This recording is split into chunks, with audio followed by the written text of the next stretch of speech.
Good morning, Year 8X3 this fine Tuesday morning. I hope you are doing fine and that you're healthy and that you're well and that you're ready for another day of learning. So, here we are. We're going to carry on with our studies in English. If you remember from last week, you started to look at the novel Oliver Twist. Specifically, you did some work on context and you did some research into the workhouses, which you're going to see are very important for what we're doing today. Today, we're going to begin reading chapter 1 of the novel. Now, we're not going to read the novel all the way through. In fact, we're going to be using a sort of summarized or abridged version of the novel so that we have enough time to read through the whole thing. But to begin with, I thought it'd be quite good for you to experience the actual text, the real novel itself, and the language that Dickens uses. It can be a little bit heavy going at times, but is also really quite funny once you get used to the language. There's a lot of sarcasm in the way that he writes. You're going to see the workhouse come up very quickly. In fact, it's in the very opening lines of the book, and you'll get an idea of what maybe Dickens is trying to get at. Once we've read through it, we're going to be answering some questions on it, and we're going to have a look at that now. So before we begin, let's have a look at the questions we're going to be trying to answer today. The first thing you need to do is this list of vocabulary. 5 words from chapter 1. Prudent, inestimable, burden, calico, and drudge.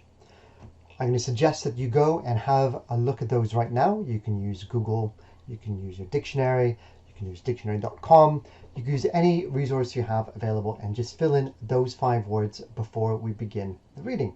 So please go do that now. Okay, so I'll trust that you've done those 5 vocabulary words now, which means that when we begin the reading and we come across those words, you'll understand what they mean, hopefully. Now, we're going to go into a reading of chapter 1 and we can read it together. Please follow along with me as I read it for you, because as we go along, I'm going to stop at a few points to explore some of what Dickens is doing with the chapter to help you answer the questions you can see in front of you. You can see here 3 comprehension questions. So the first one is, what do the following phrases mean or suggest to you as a reader? Now there's 3 phrases here that I'm going to ask you to rewrite in, say, a simpler English. So when Dickens says, "It was ushered into this world of sorrow and trouble," what does that actually mean? Or, "It remained a matter of considerable doubt whether the child would survive to bear any name at all." What is Dickens saying? The fact is that there was considerable difficulty in inducing Oliver to take upon himself the office of respiration. It's a rather long-winded or roundabout way of saying something. What is Dickens saying there? Now, there's a reason why Dickens uses this heavier language, and there's a lot of humor in the way he says it, but sometimes that humor is difficult to appreciate if you're wrestling with the language itself. Question number 2. The reader is told in the 3rd paragraph that Oliver and nature fought out to the point between them. The result was that after a few struggles, Oliver breathed, sneezed, and on it goes. How does that present the character of Oliver Twist? This is the very first thing the character, the main character, the protagonist of this novel, the very first thing he does is has this fight with nature, and he wins. What does that tell us about the character of Oliver Twist, do you think? And in chapter 3, wrapped in the blanket which had hitherto formed his only covering, he might have been the child of a nobleman or a beggar. What is Dickens maybe saying about social class? And this is a trickier question. What is he saying about the way a person is presented in this final paragraph, which is at the end or near the end of the 1st chapter? So Oliver Twist is born as a baby, his mother dies, and he gets wrapped up in clothes, and Dickens has this thing to say about the way Oliver Twist is dressed or wrapped in a blanket for the first time. And that might be getting at something that the whole novel is about. Okay, so enough of looking at the questions. Let's begin the reading of the chapter itself. Oliver Twist, or The Parish Boy's Progress, by Charles Dickens. Chapter 1 treats of the place where Oliver Twist was born and the circumstances attending his birth. Among other public buildings in a certain town, which for many reasons it will be prudent to refrain from mentioning, and to which I will assign no fictitious name, there is one anciently common to most towns, great or small, to wit, a workhouse. And in this workhouse was born, on a day and date which I need not trouble myself to repeat, insomuch as it can be of no possible consequence to the reader, in this stage of the business at all events, the item of mortality, whose name is prefixed to the head of this chapter. For a long time after it was ushered into this world of sorrow and trouble by the parish surgeon, it remained a matter of considerable doubt whether the child would survive to bear any name at all, in which case it is somewhat more than probable that these memoirs would never have appeared, or if they had, that being comprised within a couple of pages, they would have possessed the inestimable merit of being the most concise and faithful specimen of biography extant in the literature of any age or country. Okay, at this point, you can have a go at trying to answer those first two bullets. We've read them now. It was ushered into this world of sorrow and trouble.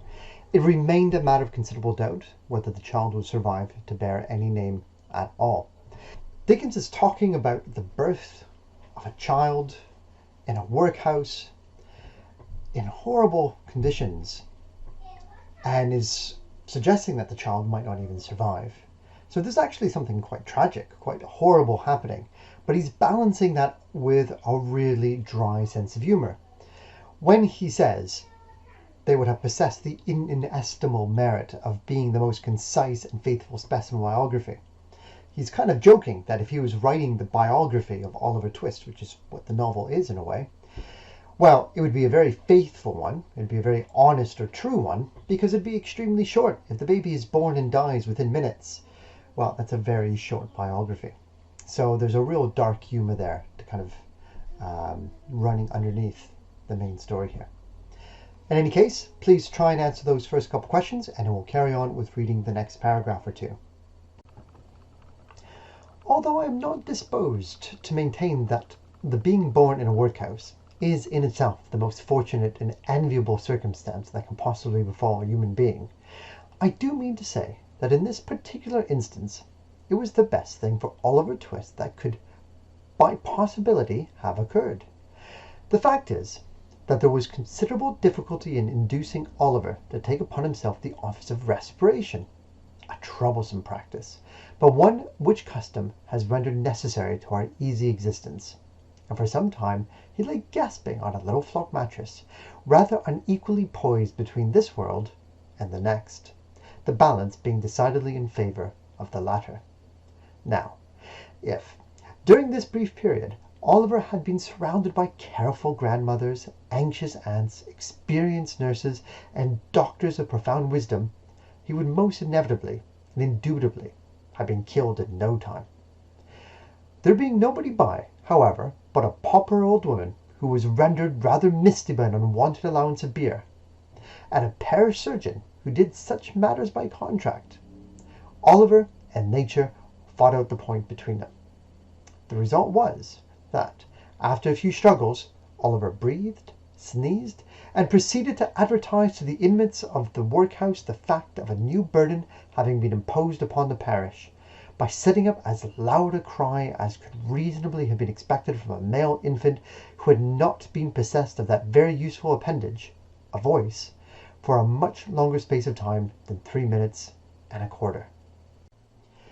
And so our second question is based on what we've just read. We've just read about the birth and first breath of Oliver Twist. And we get this wonderful line: Oliver and nature fought out the point between them. The result was that after a few struggles, Oliver breathed, sneezed, and proceeded to advertise to the inmates of the workhouse the fact of a new burden having been imposed upon the parish. So, as the very first action that Oliver Twist takes, as I said at the beginning of the lesson, what is this saying about him? What kind of a person is Oliver Twist, do you think? And you can see it here within the full paragraph as well. He is going to be a burden on the workhouse. There's going to be a weight for them, a difficulty, a challenge, an extra mouth to feed, because he has lived And why did he live? Because he fought with nature and he won. Oliver Twist is someone who fights and struggles. Okay, he didn't just give up and die. He won this first battle. It also says that his life is going to be full of battles. Fight after fight after fight to survive. As Oliver gave this first proof of the free and proper action of his lungs, the patchwork coverlet which was carelessly flung over the iron bedstead rustled. The pale face of a young woman was raised feebly from the pillow, and a faint voice imperfectly articulated the words, "Let me see the child and die." The surgeon had been sitting with his face turned towards the fire, giving the palms of his hands a warm and a rub alternately. As the young woman spoke, he rose, and advancing to the bed's head, said, with more kindness than might have been expected of him, "Oh, you must not talk about dying yet." "Lord bless her dear heart, no," interposed the nurse, hastily depositing in her pocket a green glass bottle, the contents of which she had been tasting in a corner with evident satisfaction. "Lord bless her dear heart, when she has lived as long as I have, sir, and had 13 children of her own, and all of 'em dead except 2, and then in the workus with me, she'll know better than to take on in that way, bless her dear heart. Think what it is to be a mother. There's a dear young lamb do." Apparently, this consolatory perspective of a mother's prospects failed in producing its due effect. The patient shook her head and stretched out her hand towards the child. The surgeon deposited it in her arms. She imprinted her cold white lips passionately on its forehead, passed her hands over her face, gazed wildly round, shuddered, fell back, and died. They chafed her breast, hands, and temples, but the blood had stopped forever. They talked of hope and comfort. They had been strangers too long. "It's all over, Miss Thingummy," said the surgeon at last. "Ah, poor dear, so it is," said the nurse, picking up the cork of the green bottle, which had fallen out on the pillow, as she stooped to take up the child. "Poor dear." "You needn't mind sending up to me if the child cries, nurse," said the surgeon, putting on his gloves with great deliberation. "It's very likely it will be troublesome. Give it a little gruel if it is." He put on his hat, and, pausing by the bedside on his way to the door, added, "She was a good-looking girl, too. Where did she come from?"